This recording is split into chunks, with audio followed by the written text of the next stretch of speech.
firman Tuhan. Hati-hatilah supaya jangan ada yang menawan kamu dengan filsafatnya yang kosong dan palsu, menurut ajaran turun-temurun dan roh-roh dunia, tetapi tidak menurut Kristus.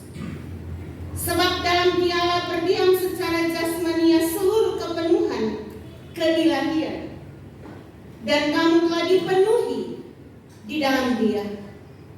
Dialah kepala semua pemerintah dan penguasa. Demikianlah pembacaan firman Tuhan, dan yang dikatakan berbahagia adalah saudara dan saya yang telah mendengar firman ini, dan ketika kita belajar dalam perenungan, Roh Kudus memampukan kita menjadi pelaku firman, dan kita dapat menjadi contoh dan teladan dimanapun kita berada. Nah, Ibu Bapak, saudara yang diberkati Tuhan, kalau kita memperhatikan liturgi gerejawi, maka minggu ini merupakan minggu Epifani. Apa itu minggu Epifani? Minggu Epifani adalah minggu di mana kita merayakan penampakan atau wahyu Yesus Kristus yang datang ke dalam tubuh. Yesus adalah terang yang menembus kegelapan dunia, yang ditandai dengan bintang yang menuntun para majus, melambangkan Kristus sebagai bintang dari timur. Nah, hari ini Ibu Bapak, kita telah mendengarkan firman dalam kitab Kolose pada pasal yang kedua, pada ayatnya yang ke-8 hingga ayatnya yang ke-10, dan tema perenungan kita hari ini berhati-hatilah. Saudara, Kolose adalah sebuah kota kecil dalam provinsi Asia yang beribu kota di Efesus. Dan di sana terdapat jemaat Kristen, umat Tuhan. Dan kalau kita memperhatikan isi surat ini, ternyata surat ini ditulis oleh Paulus ketika dirinya berada di dalam penjara. Saudara bisa lihat pada pasalnya yang keempat, ayatnya yang ketiga hingga ayatnya yang ke-18. Hanya saja tidak diketahui penjara di kota mana Paulus ditahan. Mungkin di Kaisarea, mungkin di Efesus, atau di Roma. Tidak dijelaskan di sini. Tetapi dijelaskan Paulus sementara berada di dalam penjara ketika dia menulis surat ini dan dikirim ke Kolose. Nah, Ibu Bapak, saudara yang diberkati Tuhan, surat yang disampaikan kepada jemaat yang bukan berasal dari bangsa Yahudi itu hendak ingatkan Paulus adanya pengajaran yang menyampaikan bermacam pengajaran sesat. Ajaran sesat itu adalah filsafat kosong yang menipu, dan agaknya pemikiran yang berasal dari hikmat manusia dan berdasarkan kepercayaan turun-temurun tentang berbagai macam keyakinan adanya roh-roh penguasa alam semesta. Jadi bukanlah filsafat yang dimengerti secara umum sebagai upaya berpikir atas dorongan mencintai kebijaksanaan. Dan menghadapi mereka itu, kepada jemaat harus tetap waspada. Peringatan yang disampaikan oleh Rasul Paulus dalam pembacaan kita tadi pada ayatnya yang ke-8, berhati-hatilah supaya jangan ada yang menawan kamu dengan filsafatnya yang kosong dan palsu, menurut ajaran turun-temurun dan roh-roh dunia, tetapi tidak menurut Kristus. Nah, Ibu Bapak saudara yang diberkati Tuhan, kehidupan di dunia yang penuh dengan hal-hal menarik. Beberapa hal menarik layak dihormati dan membawa kemuliaan bagi Allah. Sementara yang lain berasal dari kejahatan dan menawan kita saat memikat hati.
supaya jangan ada yang menawan kamu dengan filsafatnya yang kosong. Atau dengan kata lain, saudara, waspadalah, jangan ada orang yang menawan kamu dengan filsafat dan tipu daya yang kosong menurut tradisi manusia, menurut roh-roh dunia, dan bukan menurut Kristus. Saudara, Paulus mau bilang, jagalah itu. Paulus menghubungkan kitab firman Tuhan ini dengan berkata berjaga-jagalah. Apa maksudnya berjaga-jaga? Berjaga-jaga sama dengan memperhatikan atau waspadailah. Ini adalah peringatan bagi anak-anak Tuhan, bagi umat Kristen yang berada di kota Kolose. Baru saja Paulus berbicara tentang berakar di dalam Kristus, dibangun serta diteguhkan oleh Kristus. Sekarang pada ayatnya yang ke-6 dan seterusnya, dia mengubah pendekatannya dari apa yang harus dilakukan menjadi apa yang tidak boleh dilakukan. Saudara, peringatan apa yang sedang dia tekankan kepada orang-orang Kolose?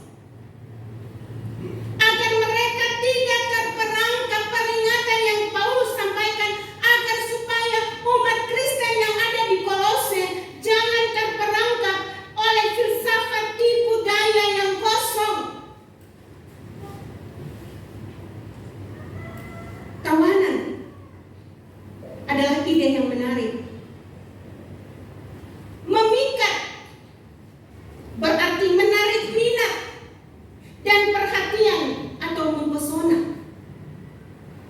Seorang tawanan adalah seseorang yang telah ditawan, atau mungkin lebih tepatnya seorang yang telah kehilangan kendali atas orang lain. Dan ketika saudara dan saya telah kehilangan kendali, kita menggabungkan keduanya, yaitu adalah bahwa kita ditawan, kita dikendalikan oleh Allah. Menurut Paulus, ketika kita ditawan oleh Allah. Nah, Bapak, janganlah kamu terpesona hingga menjadi tawanan pemikiran yang salah. Saudara, saya bandingkan dengan Roma pasal 6 ayatnya yang ke-20. Sebab ketika kamu masih menjadi budak dosa, kamu bebas dalam kebenaran. Tetapi apakah hasil yang kamu peroleh pada waktu itu dari hal-hal yang sekarang? Sebab kesusahan dari hal-hal itu adalah kematian.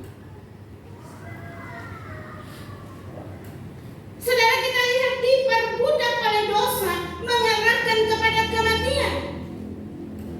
Memang kita enak, senang. Tetapi ujung dari kesenangan hidup di dalam dosa adalah kematian, adalah kebinasaan yang akan saudara dan saya kita terima ketika waktunya Tuhan hadir sebagai hakim yang adil. Kita diperbudak oleh kuasa dunia ini.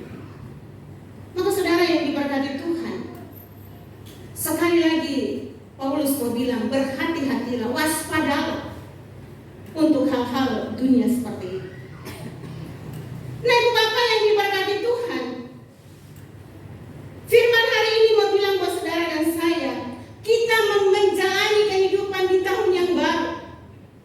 Kita menjalani kehidupan dari hari ke hari, bulan ke bulan, hingga hari ini kita memasuki tahun yang baru, tahun 2026, hari yang keempat. Poin yang pertama, kita ditawan oleh Allah.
yang datang dalam hidup kita. Maka mari Bapak Saudara yang diberkati Tuhan, saudara dan saya, kita kembali diajak oleh firman Tuhan hari ini pada ayatnya yang ke-8, agar supaya kita berhati-hati menjalani perjalanan kehidupan kita dalam dunia ini. Sebijaksana mungkin kita menguji. Bagaimana kita menguji? Dengan kebenaran firman Tuhan. Kalau itu sesuai dengan kehendak Tuhan, kita lakukan untuk kemuliaan nama Tuhan. Kalau itu tidak sesuai dengan kehendak Tuhan, kita harus berani berkata tidak untuk hal itu. Hal yang kedua, saudara, kita lihat pada ayatnya yang ke-9 dan ayatnya yang ke-10 dari pembacaan kita tadi. Sebab dalam Dialah berdiam secara jasmania seluruh kepenuhan keilahian, dan kamu telah dipenuhi di dalam Dia. Dialah kepala semua pemerintah dan penguasa. Nah, Bapak Saudara yang diberkati Tuhan, Paulus baru saja mengakhiri ayatnya yang ke-8. Menurut Kristus, mereka tidak boleh ditawan oleh ajaran palsu, melainkan mereka ditawan oleh Allah sesuai ajaran yang dibawa oleh Kristus. Kemudian Dia mengingatkan mereka akan kata-kata indah yang baru saja ditulis pada pasal 1 pada ayatnya yang ke-15. Saudara lihat hubungan ayatnya yang ke-9 dan ayatnya yang ke-10, ada kaitannya dengan ayat ke-15 hingga ayatnya yang ke-17. Ibu bapak, dia tahu bahwa agar mereka mampu melawan ajaran sesat, mereka perlu terpikat oleh juru selamat dunia yang luar biasa.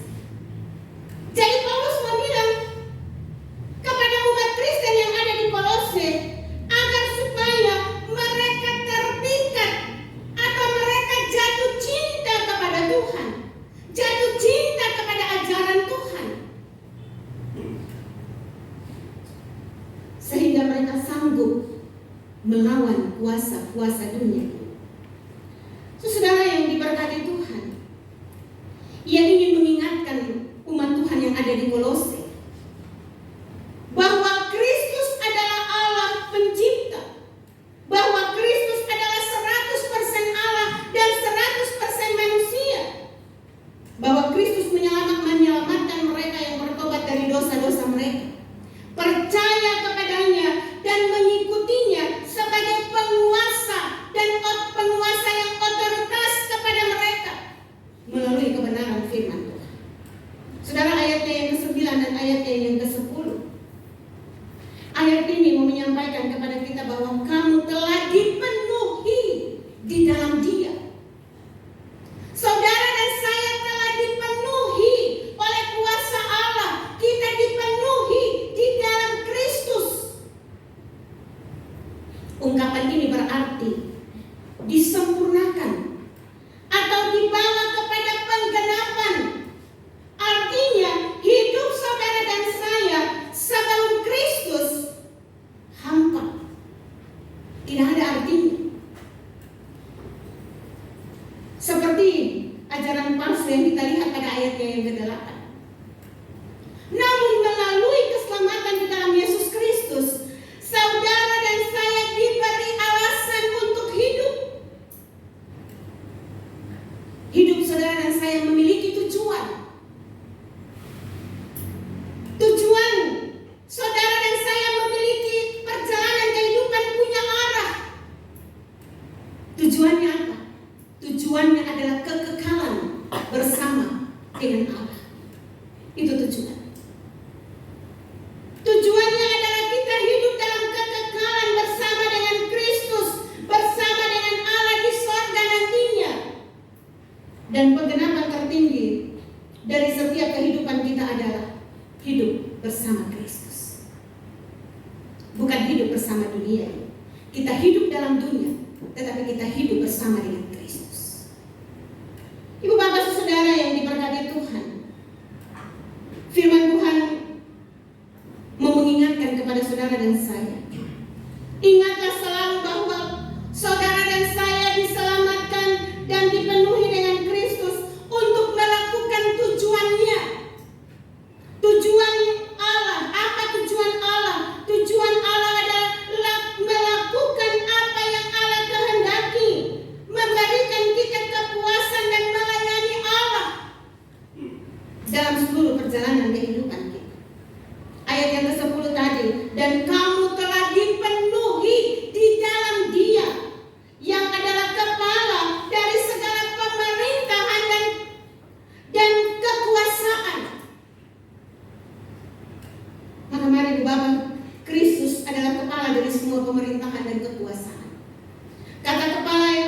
yang telah kita sebutkan sebelumnya, Dia adalah satu-satunya Allah yang datang untuk menyelamatkan kehidupan kita.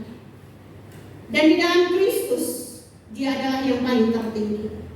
Dia datang untuk menyelamatkan hidup saudara dan saya. Ibu Bapak, manfaat firman ini bagi saudara dan saya dalam menjalani hari-hari hidup kita di bulan Januari, memasuki hari-hari kehidupan kita di tahun ini. Apa manfaat ini firman ini untuk saudara dan saya kita lakukan? Saudara, filosofi dan tipu daya kosong apa yang telah saudara hormati? Pertanyaan ini saya lemparkan kepada kita. Dalam perjalanan kehidupan kita di dunia ini, apa yang sudah memikat kita? Apa yang sudah membuat saudara dan saya kita terpikat? Apakah kita terpikat dengan Kristus? Dengan ajaran Kristus, membuat kita jatuh cinta setiap hari kepada Kristus untuk setia mendalami dan membangun keintiman dengan Tuhan. Dan dalam keintiman itu membuat kita selalu berusaha melakukan apa yang Tuhan kehendaki. Yang kedua, apakah saudara dan saya masih terpikat dengan dunia ini? Dengan ajaran-ajaran yang kosong, tetapi ajaran-ajaran yang menjanjikan kasat mata, tetapi ujungnya adalah kebinasaan. Maka mari Ibu Bapak saudara yang diberkati Tuhan, seringkali ajaran palsu tidak datang dengan lampu yang luar biasa terang, tetapi terkadang dia datang secara perlahan-lahan untuk merayu hidup saudara dan saya. Tetapi ketika saudara dan saya tetap bertahan di dalam Kristus, tetap setia mengandalkan Tuhan dalam seluruh perjalanan hidup kita, maka saudara dan saya akan menyaksikan perbuatan-perbuatan besar Allah akan dinyatakan dalam kehidupan kita menjalani kehidupan di tengah-tengah dunia. Maka mari Bapak berhati-hati dalam menjalani kehidupan kita di dunia. Karena ketika kita tidak berhati-hati, maka kita akan ditawan oleh kuasa dunia ini, membuat kita akan jauh dari Tuhan. Kuasa dunia ini akan membuat kita tidak intim dengan Tuhan. Kita lebih terpesona dengan ketertarikan dunia ini, sehingga membuat kita semakin hari semakin menjauh daripada Tuhan. Tetapi ketika kita jatuh cinta kepada Tuhan, membuat kita berhati-hati dalam menjalani kehidupan kita. Biarlah di minggu-minggu Epifania ini, minggu-minggu di mana Kristus dinyatakan, merayakan penampakan Kristus atau pewahyuan Kristus, Yesus Kristus adalah bintang dari timur yang sudah datang untuk menyelamatkan hidup saudara dan saya, membuat kita terus menjalani kehidupan kita. Yesus Kristus berkuasa atas segala kuasa yang ada di dunia. Dia sudah mati dan bangkit memberikan keselamatan bagi kita. Maka mari kita terus hidup andalkan Dia, mengandalkan Yesus Kristus dan tetap beriman kepadanya. Maka keselamatan menjadi bagian dalam hidup saudara dan saya. Berhati-hati. Amin. Mari kita bersyukur. Terpujilah nama-Mu ya Allah untuk firman hari ini, meteraikan di dalam hati kami, sehingga kami tetap berhati-hati menjalani kehidupan di dunia ini. Karena kami tahu ada banyak tantangan dan kesulitan yang kami hadapi. Dan ketika kami jauh dari Tuhan, maka kami akan terpesona dengan dunia ini. Tetapi ketika kami intim dengan Tuhan, maka kami akan berhati-hati menjalani kehidupan dan terus mengandalkan Tuhan sepanjang perjalanan hidup kami. Di dalam nama Yesus, kami sambut firman-Mu saat ini. Amin.